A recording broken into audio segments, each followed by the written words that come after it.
નમસ્કાર દર્શક મિત્રો, હું છું આપનો રાજ બારોટ અને આજે આપણે વાત કરવાના છીએ 12 જ્યોતિર્લિંગમાંનું એક જ્યોતિર્લિંગ એટલે કે સોમનાથ મંદિર વિશે। તો સોમનાથ મંદિરની વાત કરીએ તો ભારતની અંદર દેવોના દેવ મહાદેવ એટલે કે દેવોની આગળ દૂત રૂપાળા કાયમ રીએ પણ ભેળા રાખે ભૂત હોતો કૈલાસવાળો કાગડા એટલે કે દેવોનો દેવ મહાદેવ ભારતની અંદર જ્યોત સ્વરૂપે પોતાનું સ્થાન 12 જગ્યાએ આવેલું છે। તેમાં તમે કેદારનાથ ગયો તો પણ ભલે, ઉજ્જૈન મહાકાલ ગયો તો પણ ભલે, રામેશ્વર ગયો તો પણ ભલે, ત્યારબાદ નાગેશ્વર ગયો તો ભલે અને સોમનાથ ગયો તો પણ ભલે। 12 જ્યોતિર્લિંગમાંનું એક જ્યોતિર્લિંગ એટલે કે સોમનાથ મંદિર વિશે આજે આપણે વાત કરવાના છીએ। આ મંદિરની જો વાત કરીએ તો સૌરાષ્ટ્ર ગુજરાતમાં પ્રભાસ પાટણ પાસે આવેલું આ દરિયા કિનારે ખૂબ જ ઊંચું અને વિશાળ મંદિર આવેલું છે સોમનાથ મંદિર। અને આ મંદિરની ખાસિયતની જો આપણે વાત કરીએ તો આહલાદક કોતરણી કામ છે, સારું એવું દર્શનાર્થીઓ માટે વ્યવસ્થા પણ છે દર્શન કરવાની, એ પણ આપણે વાત કરીશું। પરંતુ ત્યાં પહોંચવા માટે તમે ક્યાંથી આવવાનું તમને સરળ રહેશે તો તમે જ્યાં પણ હોય સૌપ્રથમ તમારે આવવાનું રહેશે રાજકોટ। રાજકોટથી મિત્રો તમે બાય ટ્રેન પણ સોમનાથ જઈ શકો છો, બાય બસ એટલે કે બસથી પણ તમે સોમનાથ જઈ શકો છો, એટલે કે ટ્રેનથી પણ તમે સરળતાથી તમે જઈ શકો છો, બસથી પણ તમે સરળતાથી જઈ શકો છો। મેં તમને જેમ વાત કરી કે તમે જ્યાં હોય રાજકોટ સ્ટેશન પર આવવાનું છે, તમે ટ્રેનમાં આવતા હોય તો, અને રાજકોટથી વેરાવળની જે ટ્રેન ચાલે છે તો વેરાવળ તમારે ઉતરી જવાનું છે અને વેરાવળથી 20 થી 30 રૂપિયામાં તમને સોમનાથ મંદિરે તમને પહોંચાડી દેશે। તો સોમનાથ મંદિરે પહોંચ્યા બાદ તમારે પેલું કામ શું કરવાનું છે તો મંદિર તરફથી જ ત્યાં લોકરની સુવિધા રાખવામાં છે જે બિલકુલ ફ્રી છે, એમનો કોઈ પણ ચાર્જ નથી।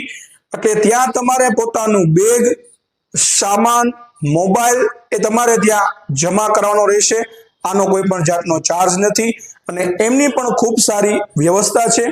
તો એ પણ તમે સૌપ્રથમ આવ્યા પહેલાનું કામ આ તમે કરશો કે તમારું સામાન, તમારો મોબાઈલ એ તમે લોકરમાં જમા કરાવશો। ત્યારબાદ સોમનાથ મંદિરની સામે એક સર્કલ છે, ત્યાં હમીરસિંહજી ગોહિલનું સ્ટેચ્યુ છે, એ પણ તમે જોજો। ત્યારબાદ મિત્રો વાત કરીએ તો 12 જ્યોતિર્લિંગમાંનું એક જ્યોતિર્લિંગ એટલે સોમનાથ મંદિર દરિયા કિનારે આવેલું છે, શિખરબંધ મંદિર છે, ધજા પણ કાફી ઊંચી લહેરાય છે। ત્યારબાદ મિત્રો મંદિરની આજુબાજુનું વાતાવરણની વાત કરીએ તો ખૂબ જ સુંદર એમનું વાતાવરણ છે। તમે ત્યાં માર્કેટ પણ આવેલી છે, ખરીદી પણ કરી શકો છો, નાસ્તાઓ છે, હોટલો છે, ત્યારબાદ બીચ પણ છે, તે પણ તમે વિઝિટ કરી શકો છો। પરંતુ મિત્રો મંદિરની અંદર જતા પહેલા તમને એક સૂચના આપી દઉં કે મંદિરની અંદર ટૂંકા વસ્ત્રો પહેરીને આવવાની સખ્ત મનાઈ છે। જો કે બધા જ મંદિરો પર આ આપણે સૂચનાઓ જોતા હોય કે ટૂંકા વસ્ત્રો પહેરી અને મંદિરની અંદર પ્રવેશ તમારે ન કરવો, તો આ નિયમ પણ સોમનાથ મંદિરે લાગુ કરવામાં આવ્યો છે કે ટૂંકા વસ્ત્રો પહેરી તો આવશો તો તમને ત્યાં એન્ટ્રી કરી દેવામાં નહીં આવશે। એટલે કે ટૂંકા વસ્ત્રો તમારે એવોઇડ કરવાના છે, તમારે પહેરવાના નથી, બને ત્યાં સુધી તમારે આખા વસ્ત્રો પહેરી તમે અંદર જઈ શકો છો। ત્યારબાદ અંદર જાતા જમણી બાજુએ તમે ગણપતિ દાદાનું મંદિર જોઈ શકો છો, એ મંદિર પણ ખૂબ જૂનું છે। ત્યારબાદ એની આગળ તમે ચાલશો તો ત્યાં આવશે વીર હમીરસિંહજી ગોહિલનું નાનું એવું મંદિર। તો તમને મનમાં પ્રશ્ન થશે કે વીર હમીરસિંહજી ગોહિલ કોણ હતા?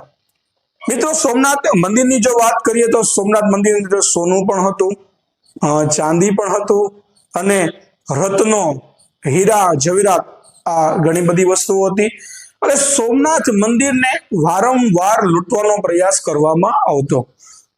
એટલે જ્યારે એકવાર સોમનાથ મંદિરને લૂંટવા આવ્યા ત્યારે હમીરસિંહજી ગોહિલે લાઠીમાંથી તેઓ નીકળી ગયા હતા સોમનાથ મંદિરને બચાવવા માટે. એટલે મિત્રો આજ પણ એવું કહેવામાં આવે છે કે સોમનાથ મંદિરની ધજા શિખર ઉપર ચડાવતા પહેલા વીર હમીરસિંહજી ગોહિલના પગમાં મૂકવામાં આવે છે, ત્યારબાદ શિખર ઉપર ચડાવવામાં આવે છે. એટલે મિત્રો આનું પણ મંદિર છે, એટલે કે વીર હમીરસિંહજી ગોહિલનું પણ મંદિર છે, તો ત્યાં પણ તમે દર્શન કરજો. ત્યારબાદ આગળ વ્યવસ્થાની વાત કરીએ તો 12 જ્યોતિર્લિંગમાં તમે વીઆઈપી દર્શન જોયા હશે, પરંતુ સોમનાથ મંદિર એવું છે કે ત્યાં વીઆઈપી દર્શન એલાઉડ નથી, એટલે કે કોઈ પણને વીઆઈપી દર્શન કરાવવામાં આવતા નથી. એટલે એ તમે મગજમાં ન વિચારશો કે આપણે વીઆઈપી ટિકિટ લઈ અને મહાદેવના દર્શન કરીએ, તો વીઆઈપી કલ્ચર ત્યાં એલાઉડ નથી. ત્યારબાદ મિત્રો વાત કરીએ તો 12 જ્યોતિર્લિંગમાં આપણે જોઈએ તો કેદારનાથમાં સૌથી મોટું જ્યોતિર્લિંગ છે. ત્યારબાદ હું કહું તો મોટામાં મોટું જ્યોતિર્લિંગ તમે જોવામાં લાગતું હોય તો સોમનાથ મંદિરનું સૌથી મોટું જ્યોતિર્લિંગ આવે છે બીજા નંબર ઉપર. તે પણ તમે એક જરૂરી સૂચના છે, એ પણ તમે જોઈ શકો છો. ત્યારબાદ મિત્રો આપણે વાત કરીએ તો મંદિરની જે વ્યવસ્થા છે એ કાફી સરળ વ્યવસ્થા છે, કારણ કે 12 જ્યોતિર્લિંગ તમે દર્શન કરવા ગયા હશો અથવા તો જવાના હશો તો ત્યાં તમને 2 કલાક 5 કલાક 7 કલાકનો સમય તમને લાગી શકે છે, પરંતુ સોમનાથ મંદિરની અંદર મંદિર તરફથી એવી વ્યવસ્થા રાખવામાં આવેલી છે કે ગમે એટલું ટ્રાફિક હોય તમારે અડધી પોણી કલાક અથવા તો કલાકમાં તમારે દર્શન થઈ જાય છે. કારણ કે સોમનાથ મંદિરની જો વાત કરીએ તો આગળના વર્ષોમાં પાછળના વર્ષોમાં તેમાં બહુ જ ફેરફાર કરવામાં આવ્યો છે, એટલે કે વ્યવસ્થા લઈને ઘણો બધો ફેરફાર કરવામાં આવ્યો છે કે સામાન તમારે અલગ જગ્યાએ મૂકવાનો રહેશે, મોબાઈલ તમારે અલગ જગ્યાએ મૂકવાનો રહેશે, ત્યારબાદ તમારે એન્ટ્રી થશે, ત્યારબાદ આગળ ચાલતા ચાલતા તમારે ત્યાં ચેકિંગ પણ આવશે કે અમુક એવા ગેજેટ હોય, અમુક જે વસ્તુ હોય એ મનાઈ હોય તો તે ચેકિંગ કરી ત્યારબાદ તમને અંદર લઈ જવામાં આવશે. દર્શન કરવા માટે તમને અંદર જવાની અનુમતિ આવશે. ત્યારબાદ મિત્રો આપણે વાત કરીએ તો મેં તમને જેમ કીધું કે કલાક અડધી પોણી કલાકમાં તમારા દર્શન થઈ જશે. ત્યારબાદ મિત્રો આપણે આગળની વાત કરીએ તો સોમનાથ મંદિરની આજુબાજુના ફરવા લાયક સ્થળો, તેમાંનું એક સ્થળ છે એટલે કે સોમનાથ બીચ. સોમનાથ બીચે પણ તમે જઈ શકો છો, ખૂબ સરસ બીચ છે. ત્યાં તમે હોર્સ રાઇડિંગ કરી શકો છો, કેમલ રાઇડિંગ કરી શકો છો, ઘણા બધા નાસ્તાઓ છે, નારિયેલ પાણીની મોજ પણ તમે કરી શકો છો. અને સોમનાથ બીચ ઉપર તમે જોવા જાય તો ફોટોશૂટ પણ કરી શકો છો સારું એવું. ત્યારબાદ મિત્રો મોબાઈલની જે મનાઈ છે, પરંતુ મંદિરની અંદર તમારે જો ફોટો પડાવવો હોય તો ત્યાં ફોટોગ્રાફરની પણ સુવિધા ઉપલબ્ધ છે. ફોટોગ્રાફર તમારી પાસે પૈસા લેશે અને તમને ફોટોશૂટ કરી આપશે. તો વાત કરીએ તો આસપાસના જોવાલાયક સ્થળમાં એક મુખ્ય મંદિર એટલે કે ભાલકા તીર્થ મંદિર. ભાલકા તીર્થ મંદિરની જો આપણે વાત કરીએ તો ભગવાન શ્રી કૃષ્ણ જ્યાં ઝાડ નીચે બેઠા હતા અને શિકારીએ તેમના પગમાં બાણ માર્યું હતું, એ જ જગ્યા ત્યાં હજુ પણ આવેલી છે અને એ જ જગ્યા, એ જ વૃક્ષ, એ જ ઝાડ ત્યાં પણ આવેલું છે. હવે તમે સોમનાથ મંદિરે જાઓ તો ભાલકા તીર્થ ત્યાંથી 5 થી 7 કિલોમીટરના અંતરે આવેલું છે. તો ભાલકા તીર્થ મંદિરે જવાનું ના ભૂલતા.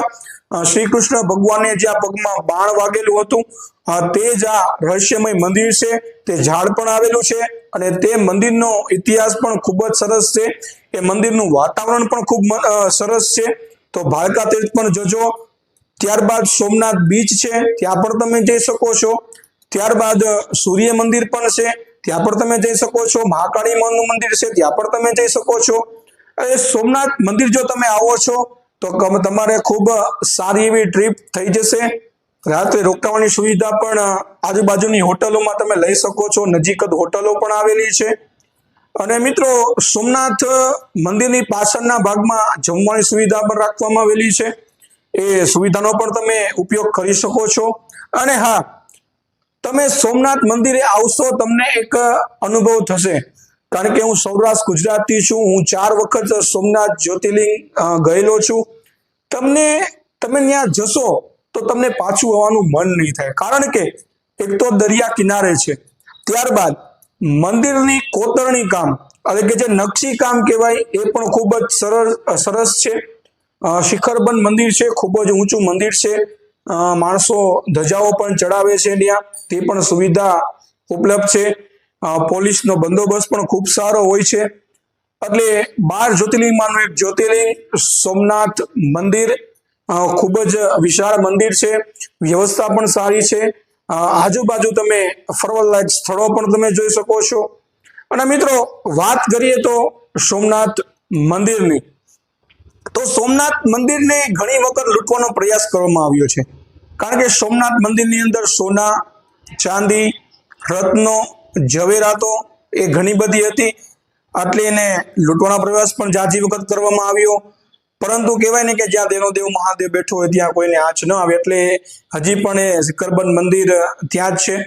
અને 1947 પછી આપણા લોખંડી પુરુષ એટલે કે શ્રી સરદાર વલ્લભભાઈ પટેલ તેઓએ પણ પુનઃનિર્માણમાં ખૂબ સારું યોગદાન આપેલું છે. ત્યારબાદ જૂનું સોમનાથ મંદિર જે કહેવાય છે રાણી અહલ્યાબાઈ સોમનાથ મંદિર, તે પણ બાજુમાં છે, ત્યાં પણ તમે જઈ શકો છો. અને હા, એ મંદિરે તમે જશો તો તમને ત્યાં સ્પર્શ દર્શન, તમે પાણી પણ ચડાવી શકો છો, ત્યાં બિલીપત્ર પણ ચડાવી શકો છો. એ સોમનાથનું જ એક મંદિર છે, ત્યાં બાજુમાં જ આવેલું છે. ત્યાં તમે ગમે પૂછી શકો છો, તમને જે કહેશે કે આ મંદિર ત્યાં આવેલું છે, તો તમે ત્યાં પૂછીને જઈ શકો છો. અને મિત્રો આ ચેનલની વાત કરીએ તો હું તમારો રાજ બારોટ, એટલે કે લોક સાહિત્યકાર, ક્રિકેટ કોમેન્ટેટર અને એન્કર એટલે કે રાજ બારોટ. આ ચેનલની જો વાત કરીએ મિત્રો, તો આ ચેનલની અંદર આપણા મંદિરો હોય, ત્યારબાદ ઇતિહાસને લગતી કોઈ માહિતી હોય તો એ તમારી સાથે હું શેર કરતો રહીશ. તો આ ચેનલને લાઈક કરજો, શેર કરજો, સબસ્ક્રાઇબ કરજો, અને હા, બીજા સુધી આ ચેનલને ખાસ પહોંચાડજો. કારણ કે તમે વિડીયો જોવો છો, લાઈક કરો છો, સબસ્ક્રાઇબ કરો છો, પરંતુ શેર કરતા નથી, તો આ ચેનલને શેર પણ કરજો. ત્યારબાદ આ ચેનલ ઉપર ઘણા બધા તમે ઇન્ટરવ્યુ પણ જોયા હશે, એટલે કહેવાય ને કે સારું જાણવું હોય, સારું શીખવું હોય, કંઈક અલગ માહિતી જોતી હોય તો આ ચેનલને લાઈક, શેર, સબસ્ક્રાઇબ જરૂર કરજો. હું આપનો રાજ બારોટ, અને મારા પર વિશ્વાસ રાખજો કે હું અલગ અલગ એવી શખ્સિયતે લઈને આવતો રહીશ, અથવા તો એવા વ્લોગ લઈને આવતો રહીશ, અથવા તો એવી વિડીયો, એવી માહિતી લઈને આવતો રહીશ કે જેઓ તમે ન જાણતા હોય, જાણતા હોય, એટલે સારું શીખવું હોય, કંઈક અલગ શીખવું હોય, કંઈક અલગ જાણવું હોય તો આ ચેનલને તમે લાઈક કરજો, શેર કરજો, સબસ્ક્રાઇબ કરજો, અને નોટિફિકેશનને ઓલ ઉપર રાખજો, કારણ કે આવનારા વિડીયોની તમને માહિતી તમને મળતી રહે. અને ખાસ કરીને આ ચેનલની અંદર એક વિભાગ છે, ઇન્ટરવ્યુનો વિભાગ. એટલે ઇન્ટરવ્યુમાં તમને ઘણું બધું શીખવા મળે છે, કારણ કે આજે ઘણા બધા લોકો અલગ અલગ ફિલ્ડમાં મહેનત કરતા હોય છે. તો ઇન્ટરવ્યુની આજે એક વિભાગ છે મારો. અત્યાર સુધી ટેનિસ ક્રિકેટર, ક્રિકેટ કોમેન્ટર, તબલા વાદક, એમના ઇન્ટરવ્યુ આવી ગયા છે. આવનારા સમયમાં ઘણા બધાના ઇન્ટરવ્યુ આવવાના છે. તો વિડીયોને લાઈક કરજો, શેર કરજો, સબસ્ક્રાઇબ કરજો. ચેનલનું નામ છે @રાજબારોટ123, @રાજબારોટ123. આ યુટ્યુબ ચેનલ છે, તો લાઈક કરજો, શેર કરજો, સબસ્ક્રાઇબ કરજો. અને એવી કઈ માહિતી હોય તો નીચે કોમેન્ટ કરજો સોમનાથ મંદિરને. અને હા, સોમનાથ મંદિર કોણ કોણ જઈ ચૂક્યું છે, શું એનો અનુભવ છે, નીચે કોમેન્ટ કરજો. કોમેન્ટ હું પણ વાંચીશ અને એનો રિપ્લે પણ તમને આપીશ. તો આવી જ રીતે સપોર્ટ કરતા રહો. વિડીયોને લાઈક કરજો, શેર કરજો, સબસ્ક્રાઇબ કરજો. અને આવનારા સમયમાં આ ચેનલની અંદર ઘણી બધી એવી વસ્તુઓ હશે, એવા મંદિરો હશે, એવી જગ્યાઓ હશે, એવા ઇતિહાસ હશે, એવા વ્યક્તિઓ હશે કે જેને પાસેથી આપણે કંઈક શીખવું જોઈએ, કે તમે તમારા લાઈફમાં કે કયા ફિલ્ડમાં જવા માંગો છો, કેટલી મહેનત કરવી પડે, તો એ બધું જ આ ચેનલ ઉપર આવવાનો છે. તો આ ચેનલને લાઈક કરજો, શેર કરજો, સબસ્ક્રાઇબ કરજો. અને આવા જ વિડીયો, આવી જ માહિતી, આવા જ લોકો, આવા મંદિરનો ઇતિહાસ લઈને તમારી સમક્ષ આવતો રહીશ. જય હિન્દ, જય ભારત, હર હર મહાદેવ.